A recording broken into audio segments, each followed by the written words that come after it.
2, 3. Just give me patience, yeah.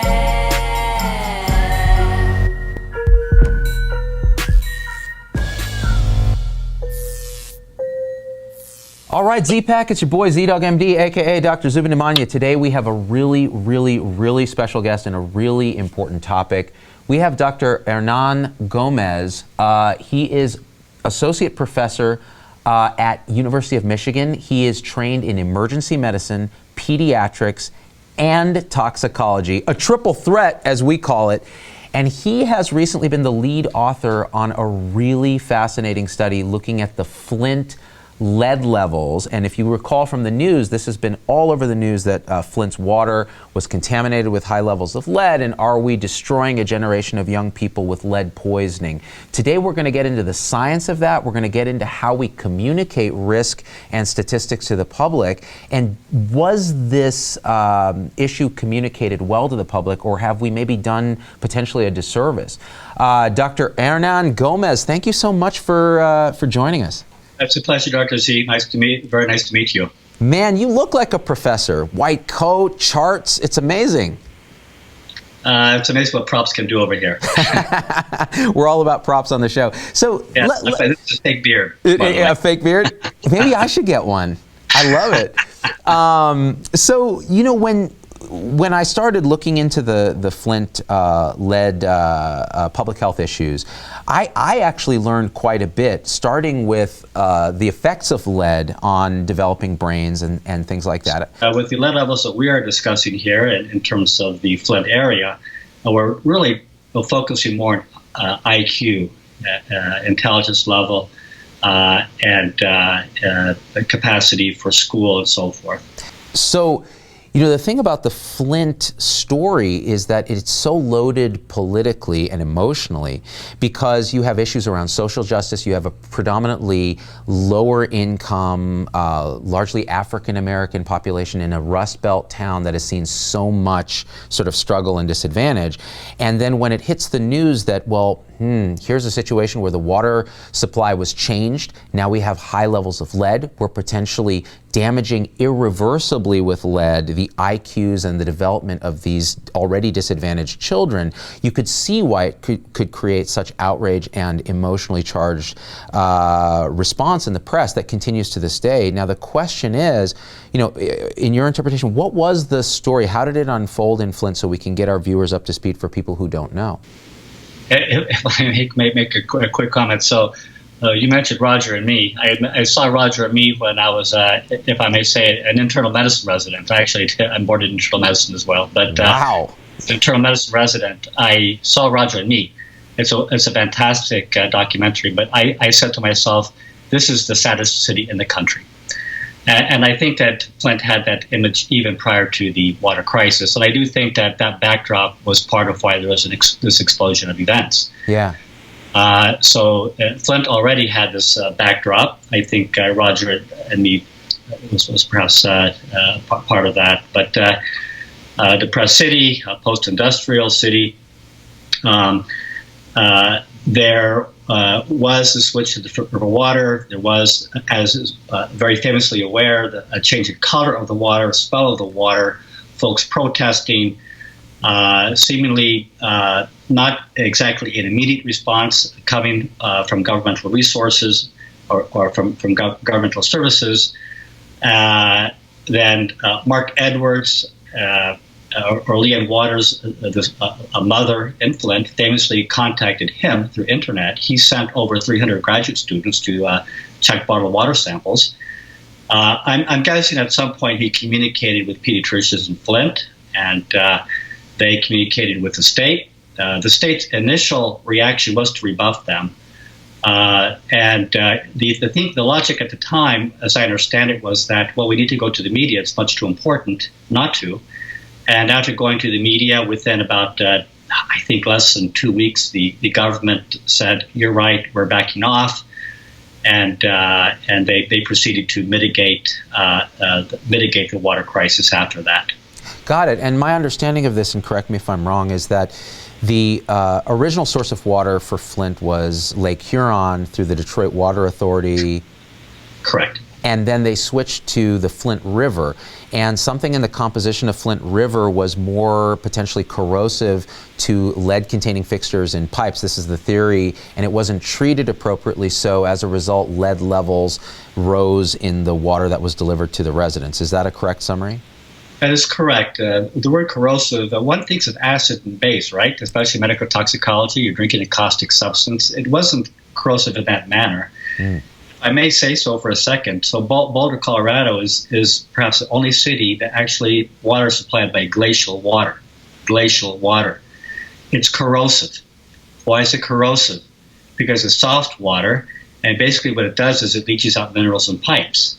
So it's corrosive in the sense that the Flint the Water Authority or those that were in control of making the switchover should have placed in simple orthophosphates. It's simply a chemical use, very inexpensive. And it's not an acid or base issue. It's simply a matter of it being likely to simply take these years of sediment and piping and cause it to disengage and flow straight into drinking water. Got it. And so there was a doctor, Dr. Hannah Atisha, who sort of famously started to note that she was seeing elevated blood lead levels in children, and the American Academy of Pediatrics has recommended blood lead screening in children who are at risk, lower income, in older housing, et cetera. How did that play out? First of all, lead levels are mandated by the CDC for all Medicaid patients. About 80% of children in Flint are Medicaid patients. So the CDC recommends, the guidelines are that they all have capillary streams, and if they're positive, venous samples of lead between the ages of 1 and 5, and to have it repeated if it is elevated. So there was a big database to look into, and essentially after the water was reported to have elevated lead, the databases were looked into. I believe that her study looked in 2013 prior to switchover, compared to 8.5 months of 2015, and found an increase, the percentage above the CDC reference range of 5 micrograms per deciliter. Got it. So now this is interesting, because this is where we have to start talking a little bit in the weeds about statistics and what they're really reporting. Yes, it's a rather interesting issue, actually. Yeah, so it seems to me what they were looking at is a percentage of children who exceeded the CDC threshold for what they consider unsafe levels of lead, even though there really isn't a known safe level of lead. And so the percentage of kids who now exceeded this doubled. So in other words, going from 2% who exceeded the 5 deciliter range to 4%. Is that correct? That's correct. And oh, please, and the understanding then is that the way that was sort of communicated through the press is that lead levels doubled in these children. Is that what actually happened? What communicated in the press was that children were poisoned. It doubled and children were poisoned. I think those two messages came out, and what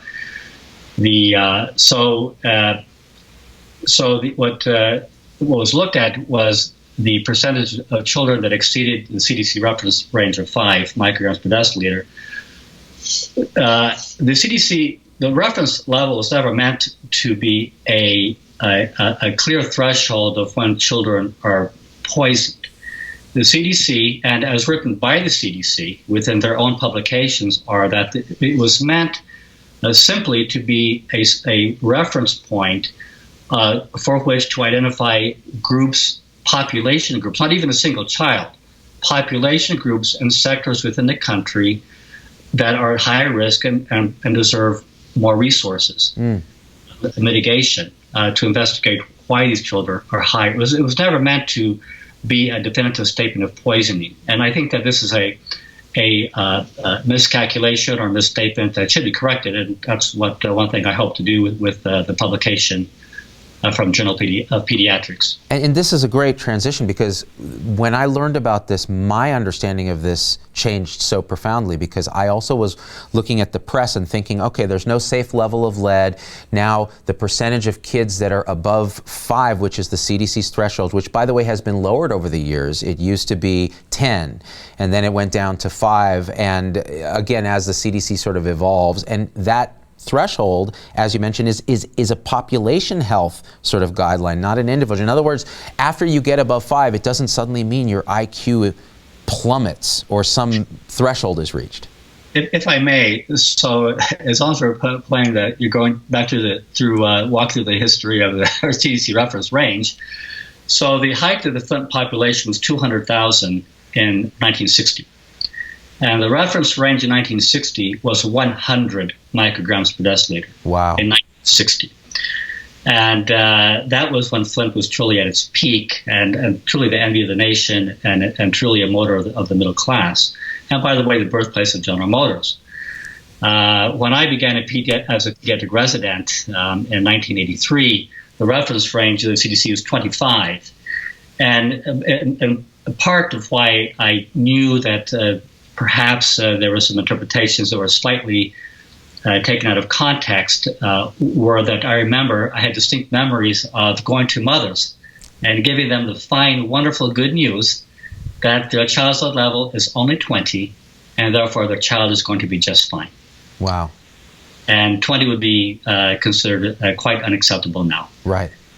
Yes. Right, and one other interesting point about this, to put it in context, and again, we're kind of talking about how do you communicate risk and statistics and danger to the public in a scientific way. If you're looking at lead, you want to kind of step back and go, well, before the mid-70s, and I was born in 1973, most people in the U.S., most kids in the U.S., about 83%, had lead levels around 10 micrograms at least, right? Is that correct?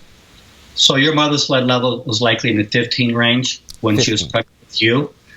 There's a ratio of the fetus to the mother of 0.9. So if you multiply 0.9 times 15, and I don't have the calculator in front of me, I would say it's roughly 12 to 13. Likely you, Dr. Z, as a developing fetus, were being bathed and blood circulated within your developing brain was around 13, therefore exceeding the reference range of 5, therefore you are permanently brain damaged. I just want to inform you of that. The kids in Flint had lower blood levels than I had growing up, and I remember leaded gasoline, I remember leaded paint. And some of the biggest public health advantages were getting rid of those things and the regulations around that.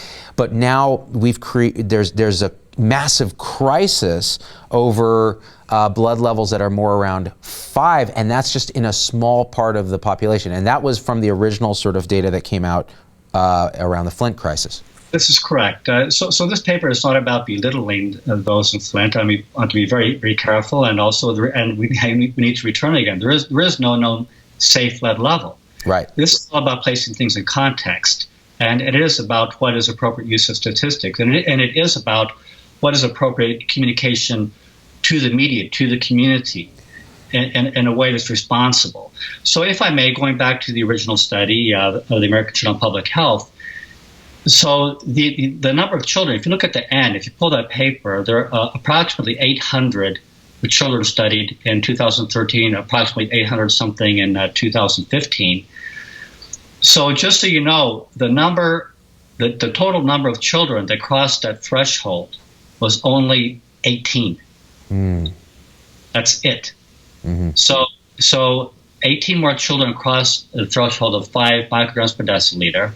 And that caused that quote doubling effect, as you mentioned, 2 to 4%. Right. Now, is that a public health catastrophe? Well, it certainly deserves looking into. It deserves mitigation. All the correct things occurred once this came out, and I'm very pleased to report that. And I think it is important that the authorities did the correct things, as they ultimately did. Yeah, and let me back up for a second, because I want to reiterate some of the things you said. Everything we're talking about here is in no way to say that what happened was appropriate or that the people there weren't the victims of an injustice. What we're saying is that the way that you sort of describe a health crisis really has to be put in context. And the context here is that, and we're going to see from the data of your study, lead levels have been declining consistently over the years, including in Flint. There are areas of Michigan with higher lead levels, and that I myself was probably bathed in levels of lead that were quite a bit higher than the levels that were of concern in Flint. So we need to contextualize it, but we also need to learn that yes, the water situation wasn't done properly. Yes, it put people at risk, and yes, there were other issues like Legionnaires that were linked potentially to the river water. So that all being said, now I want to transition into the work that you did to look back actually at a database retrospectively in this study that was just released in the Journal of Pediatrics, and I don't think it's in print yet, but it's still online. Is that correct? It is online for free. You may go to jps.com and download it for free. And we will put the link in the description for this video where you can read the raw article and an interesting editorial that's attached to it. Which is also maybe downloadable free of charge. Exactly, and that's by a doc at Oklahoma University, where I just was actually talking about contextualizing how we communicate risk through the public and what the study might actually mean. Now, you went back and said, okay, from 2006 until 2016, we actually have access to blood lead level measurements with EPIC and starting in 2012. And now, remembering you practice at the epicenter of this in Hurley. Yes. So explain to me what you did. It was let's say it was an epic journey. But EPIC was the beginning of it. So yeah. EPIC was introduced at Hurley in 2012. And my condolences. I'm sorry? My condolences. I appreciate that. One advantage EPIC does have is one can query fairly rapidly lead levels and so forth. But it ends there. Then we had to go to legacy databases, and Hurley is not a wealthy hospital. I mean, Hurley, we really had to go to legacy databases dating back to the 1980s. But we were able to find databases through the laboratory back to January 2005, and from there go to a second database. And I have to give credit to the informatics people, but we were able to somehow match up addresses, blood levels, date of blood draw, date of birth, combine all of them. 1 second, can you close the door? Okay. Combine all of them, geocode, make certain that these individuals lived within the boundary of Flint, and they were in fact receiving the Flint water switch, the change. Yeah. So we were basically opened up the attic of medical records of Flint when we opened up some dusty old musty chests, knocked off some cobwebs, and through a little bit of pluck and luck, we managed to get back to 2006. Got it. So all the way back to 2006, and you looked at blood lead levels, and you looked both at the percentage of people who exceeded this threshold of 5, which is one measurement, and then you looked at the geometric mean of actual blood lead levels. Right. Yeah, and looking at that, you found some really fascinating data, and I think, and I'll let you describe it more, but I'll just kind of summarize, and you tell me how wrong I am as a hospitalist who knows very little about anything. So, starting in 2006, the levels, both of percentage of people who exceed the threshold of 5 micrograms per deciliter of lead that CDC has set, and the geometric mean of actual blood lead level concentrations have declined substantially year over year from 2006, which I consider a modern era. That is, 2006, I mean, Usher had done Clear. I mean, had done Yeah, just a couple years earlier with, I consider that a new song, even though it's like 15 years old. And since then, they've declined year over year with a couple of glitches. 2010 to 2011, there was a small bump, but it was there. And then 2014 to 15, the year right after the Flint water shift, there was another bump. But despite that, the overall line has been down, and those two bumps were actually within statistical probability of just being a random event. In other words, they weren't statistically significant. Okay, there we go. Okay, I'll try to. It's a bit glary. I don't know. No, this is perfect. I can point to this. So one can see that there was 1 year in 2006 or 7, but this did not reach statistical significance. The P was like 0.1. Got it. Then we see between 2010 to 2011, the geometric mean increased by 0.12 micrograms per deciliter. And then this is during the water switch. The water switch years 2014-2015, it increased 0.11 micrograms per deciliter. Yeah. This is a linear trend line R square, and what this means, the calculation is 0.94.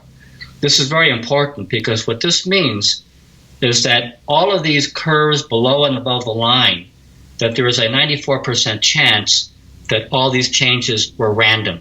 Yeah. And that's that. So we're not going to make a debate here about what caused this increase during a water crisis years, but the changes were no more than, it would be impossible to distinguish what occurred during a change of water crisis years to what would be a random event. The 2010 to 2011 was years prior to the Flint water change. Okay, so let me summarize this. This is really kind of remarkable data. What we're ultimately saying is that looking at actual blood lead levels, there's a 94% chance that this little bit of bump year over year around the Flint water crisis was due to chance. And if you look at the absolute values, they are still lower in 2015 when the lead levels bumped than they were in 2012. They're much lower. Much lower, yeah. They're about over 50% lower. Now, this says nothing about where is the lead bump potentially coming from, if it's real. It's not saying if the people of Flint were not affected by this in any sort of way by the lead. What it's saying is if you look at the pure data, if you look at the pure statistics and you analyze it in a rational way using statistical methods that are very proven, this is what you see is overall public health efforts to decrease lead in the Flint area have over time been effective. Very effective. Like, what's the take home? Actually, that's a great question. So we all know that Flint has been a down and out community for quite some time. We all know that, in my view, Flint may very well be the saddest city in the country, and this is prior to this water issue. The point of myself and the co-authors in the study is that Flint does not need more stigmatization to the community, nor do the children need more, because that's inaccurate.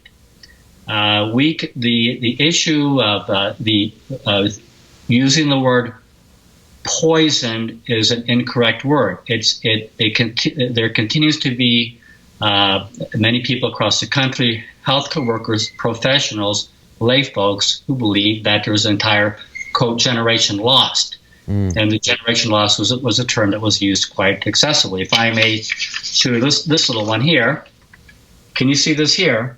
But it's poisoning the children of Flint. But from a certain Amanda, this is after Syria was bombed because of the use of sarin gas, and a nice Amanda from Worcester wrote, shouldn't Syria be bombing us because we poisoned the children in Flint? Yeah. And this came out just recently. So this is out of Worcester, Massachusetts, and this is these are the images. We had a graduate student from Finland who was staying with us in her home, and the parents became very concerned because this reached international news during the time of the water switch. This is a Finnish newspaper headline, and her parents called our house asking if their daughter was okay, if she was being poisoned over here in Michigan. Well, as you can see, things are horribly out of context and things need to be corrected. We have no evidence that as a general rule, Flint children were poisoned, with one caveat. We as co-authors did not do a physical exam on every single child in Flint, so we can't claim to make an overreaching statement like that. So okay, let me unpack some of this, because you know this is a charged issue. It's controversial. Looking at it purely from a scientific standpoint, we've talked about this now. Now the question is, are we stigmatizing the children of Flint forever? Are we diverting attention from a real important plight as well, which is education, social determinants of health, safety, violence, those kind of issues that affect their health and the health of many Americans more than what we're seeing here? And are we miscommunicating science to the public, even though there wasn't potentially an issue here? The way that it was communicated created a kind of when 500,000 American children have blood levels above the CDC threshold still. In other words, this is not an isolated Flint thing. It is all about placing things in context. Everything you mentioned, education, nutrition, violence, all of these things. I would place violence and feeling secure. I mean, being able to feel like you can walk down the street safely. Things of this sort are extremely important. Certainly, the efforts to decrease lead should continue, but I think that the Michigan Department of Human and Health Services have shown themselves to be fully capable of doing that, and their good work should continue. Certainly, every single lead pipe in Flint should be replaced, because if you've broken the China shop, well, I guess you've got to pay for the China. So these lead pipes should be replaced. But placing things in context, there are many things more. There's very many other issues of extreme importance for the welfare of children in Flint. What we do not want is for children to have the stigma of being brain damaged and permanently so. And yes, I do believe that this will be an ongoing thinking for years. Let me ask this: did you capture enough lead screening to actually be representative of the population of Medicaid patients who are at risk? So in the limitation section of the paper, you will note that we're only claiming we captured perhaps 50%. And the way we calculated this was taking CDC data from another publication, and we made some mathematical calculations, and that's what we came up with. And the Hurley Hospital captured perhaps 50%. But we think that's a very fair representation. If you look at political polling, for example, you will note that perhaps 2,000 people are used to poll 1 million in a population and get plus minus perhaps 1% for an election. Yeah. May not be perfect, but I would argue that 50% is a doggone good representation of what we saw in Flint. Got it. And excellent collection. And the actual test for blood lead levels, how far back is it representing lead exposure? So in other words, once you're exposed, how long can you test that corresponding level? There's an actual calculation of how one can determine how slowly it decreases over time. But it really would take about 10 months from a certain given level for it to actually go down to zero. Got it. A 10-month period of time. So if I've heard of individuals which will go unnamed saying that it was water, it went to the body, it disappeared off of the bone very quickly. Therefore, we underestimated the levels in the blood. Correct. This is actually rather inaccurate.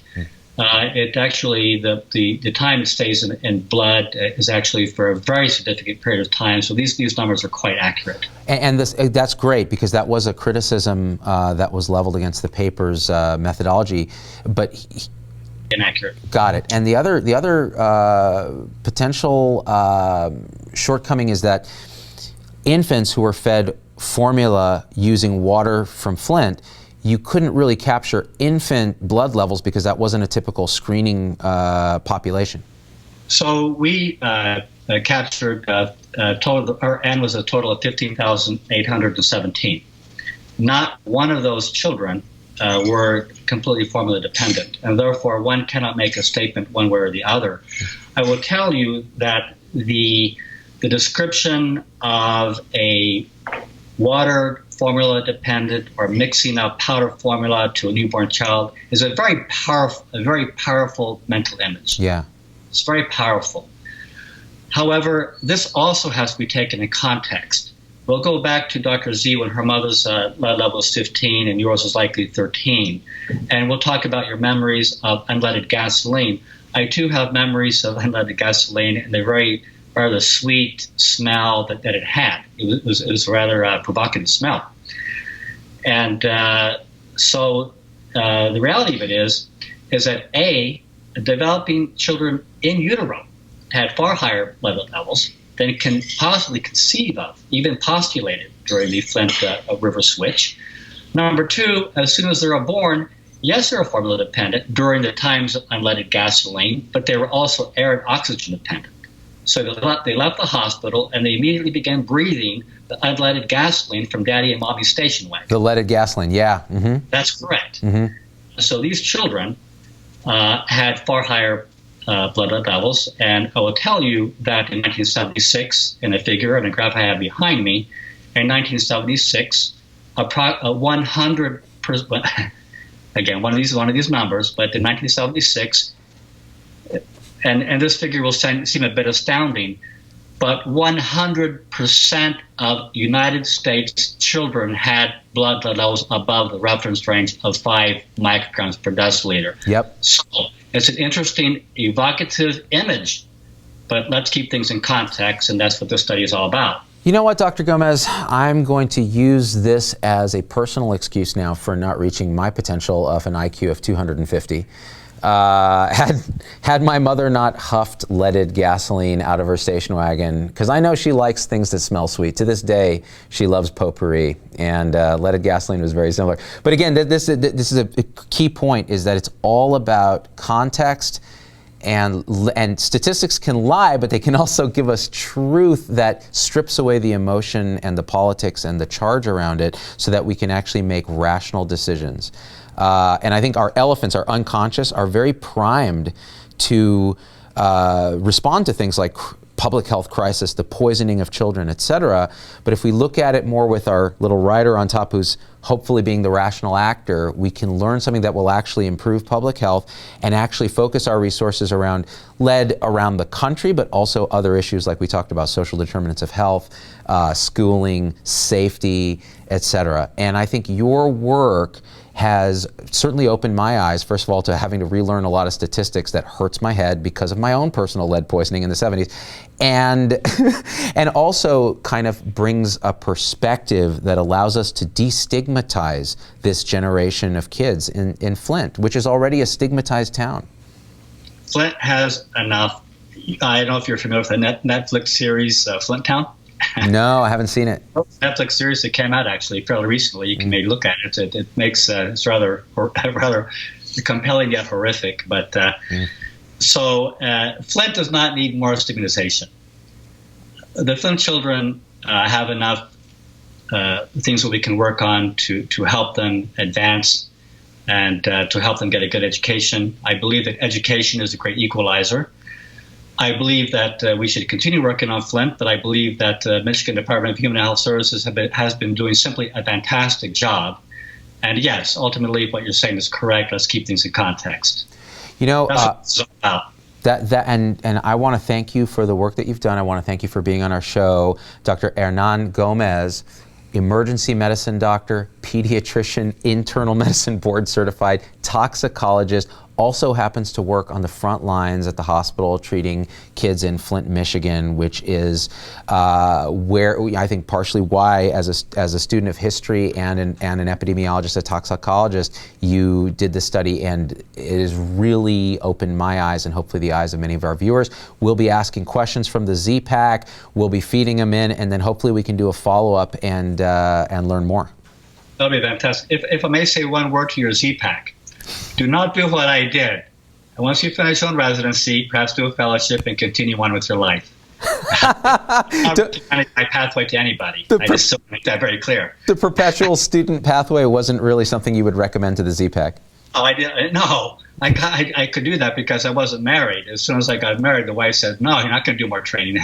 So my career as a resident stopped. So as a permanent resident stopped. Hey, you know what? I'm a hospitalist. I continue as a permanent resident. I think, honestly, we all continue as medical students as long as we're physicians. Is that fair? That is fair. Everybody involved. Dr. Gomez, what a thrill. Thank you. Shout out to U of M, my brother-in-law, James Riddle over there in ID. I'll have him say hi. Yeah. I want to do one quick shout out, if you don't mind. Yeah. To Dr. Riddle of U of M, and a shout out to Dr. John Bogdan from Rutgers University, a nationally known lead toxicologist, a senior author. Another senior author, Dr. James Oleski, who was the first person to identify the vertical transmission of HIV to the fetus. These are both nationally renowned people. These are fantastic individuals, and a big shout out to the medical school of Rutgers, New Jersey, where Dr. Bogdan and Oleski are located. Hey, what up, Rutgers? The Z-Dogs from Morristown, so I'm neighbors. You know what I'm saying? I love it. To Newark. Shout out to Newark. Newark. Hey, speaking of which, they had very high lead levels in the early 70s, and I was born in Morristown, so probably my levels were more like 112. I had lead lines. I'm still a little bit off, but you know what? I'm willing to be stigmatized. Dr. Gomez, All right, a real honor, a real pleasure. Thanks again.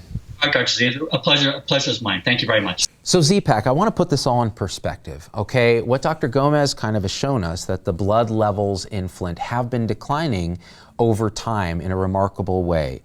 Was the river water situation in Flint a problem with lead? Likely yes.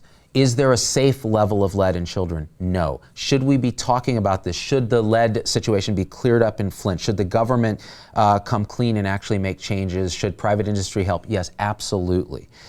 None of that, however, represents necessarily a poisoning crisis which will further stigmatize the children of Flint. We need to put it in context and actually use this to learn and to help public health, not just in Flint, but around the country. We need to understand that nutrition, iron supplementation in some cases, education, parenting, etc., can mitigate a lot of the effects. If you look at me, I grew up in a lead environment that was apparently toxic by today's standards, but I turned out marginally okay. There are a lot of factors that go into our children's health, education, wellness, etc. And we need to focus on those social determinants of health as well as the toxicology and the other issues and put it all in context. Z-Pack, hit like, hit share, spread the word. If you have questions, concerns, thoughts, recommendations for another guest we should get on the show, let us know, and we out.